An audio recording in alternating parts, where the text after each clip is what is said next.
kawasan Pertamina di depan Rumah Sakit Siti Ramah terendam banjir. Terbawa arus, Cok. Hanya, Cok.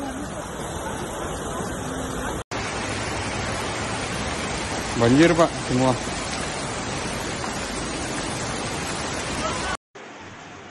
Mobil, Bu.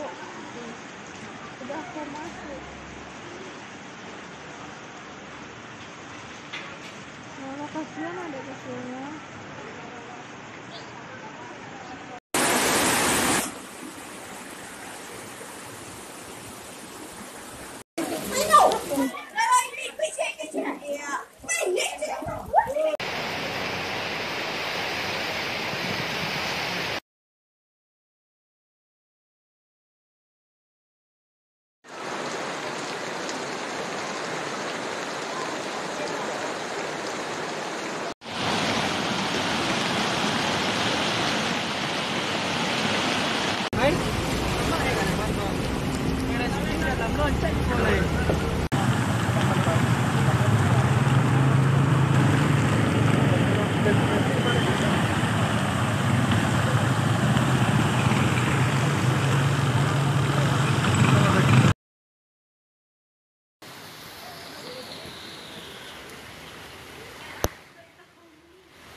Mantel di saya pinjaman, Pak.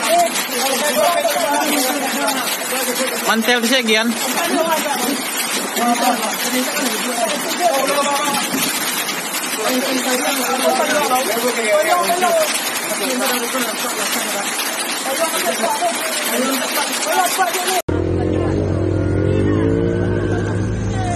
Kondisi di depan Balai Kota Padang macet.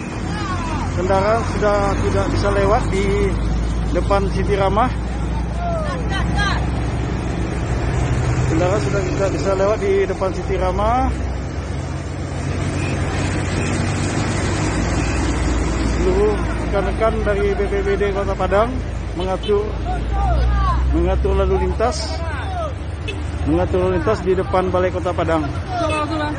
Karena memang untuk di kantor BPBD sendiri kendaraan sudah tidak bisa masuk karena air juga sudah cukup tinggi.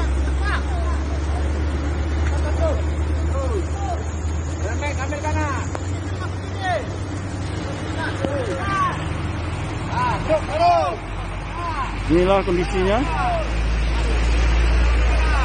kondisinya di